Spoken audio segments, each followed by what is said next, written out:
৩৭ দিন বন্ধ থাকার পর আজ থেকে শুরু হলো মেট্রো রেল চলাচল। এর আগে গত বৃহস্পতি, শুক্র, শনিবার মেট্রো রেল চলে পরীক্ষামূলকভাবে। সকাল থেকে রাত পর্যন্ত চলবে মেট্রো রেল। তবে মেরামত ও সংস্কারের জন্য আপাতত কাজীপাড়া ও মিরপুর ১০ স্টেশনের কার্যক্রম বন্ধ থাকবে। অতিরিক্ত প্রকল্প পরিচালক মোহাম্মদ জাকারিয়া জানান, ১০টি ট্রেনের ট্রায়াল রান সম্পন্ন হয়েছে। স্বাভাবিক সময়ে যেভাবে ট্রেন চলেছে সেভাবেই চালানো হয়েছে। এতে লাইনে কোনো সমস্যা দেখা যায়নি। এর আগে ছাত্র জনতার আন্দোলন চলাকালে গত ১৮ জুলাই মিরপুর ১০ নম্বর গোল চত্বরে পুলিশ বক্সে অগ্নি সংযোগ করা হলে ওই দিন মেট্রো রেলের চলাচল বন্ধ করে দেয় কর্তৃপক্ষ। এর পরদিন মিরপুর ১০ ও কাজীপাড়া স্টেশনে ভাঙচুর চালায় দুর্বৃত্তরা। মেট্রো রেল চালুর আরও খবর জানাতে কারণ বাজার স্টেশনে আছেন রিপোর্টার নাজমুস সালেহী। সরাসরি যাচ্ছে তার কাছে। ৩০ দিন পর চালু হলো স্বপ্নের মেট্রো রেল। ৩৮ দিন পর চালু হওয়ায় মেট্রো রেলের যারা নিয়মিত যাত্রী, যারা কর্মজীবী মানুষ, তারা উচ্ছ্বসিত। এই কয়েকদিন মানুষ বলছেন যে ঢাকা শহরে যে যানজট, সেই যানজটে তারা নাকাল ছিলেন।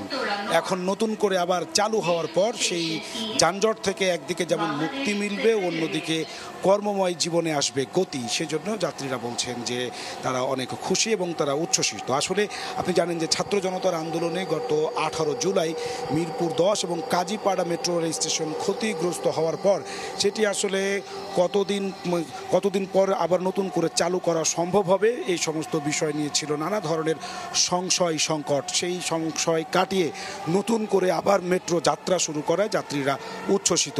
যেটি বলছিলাম যে ৩৮ দিন পর আবার চালু হলো, ঘুরলো, সচল হলো মেট্রো রেলের চাকা। এই একদিকে যেমন ৩৮ দিন পর সচল হলো মেট্রো রেলের চাকা, ঠিক একইভাবে সচল হলো অর্থনৈতিক চাকা। সেই সঙ্গে মানুষের কর্মজীবনে আসবে গতিশীলতা। অর্থাৎ যাত্রীরা বলছেন যে রাজধানীতে যানজটের যে নাকাল ছিলেন তারা, সেই নাকাল থেকে তারা একদিকে যেমন মুক্তি পাবে, মুক্তি মিলবে, আবার আগের গতিতে পুরো দমে কর্মময় জীবনে ঝাঁপিয়ে পড়বেন মানুষ এবং মেট্রো রেলের চাকা ঘোরার সাথে সাথে ঘুরবে অর্থনীতির চাকাও। এই ৩৮ দিন তারা বলছেন যে শহরের যে তাদের যে যাতায়াত, সেই যাতায়াতে তারা যে ধরনের ভোগান্তিতে পড়েছিলেন, সেই ভোগান্তি তাদের লাঘব হবে। যাতায়াতের যেই সেই সহজলভ্যতা এবং তারা এক স্থান থেকে অন্য স্থানে, অর্থাৎ নগর পরিবহনের যে সংকট, তা কাটিয়ে অতি দ্রুততম সময়ের মধ্যে আবার চালু হওয়ায় মেট্রো রেল যাত্রীরা কর্তৃপক্ষকে ধন্যবাদ জানিয়েছেন এবং তারা আসলে উচ্ছ্বসিত। তবে যে ধরনের সংকট সংশয় ছিল সেটি নতুন করে আবার চালু হওয়া নিয়ে, কবে নাগাদ চালু হবে এই বিষয়গুলো সংকট কাটিয়ে নতুন করে যাত্রা শুরু করায় যাত্রীরা অভিভূত এবং তারা বলছেন যে আসলে নতুন করে তারা ঘুরে দাঁড়াতে চান। আর কোনো ধরনের হানাহানি, আর কোনো ধরনের সংকট সংকয় দেখতে চান না।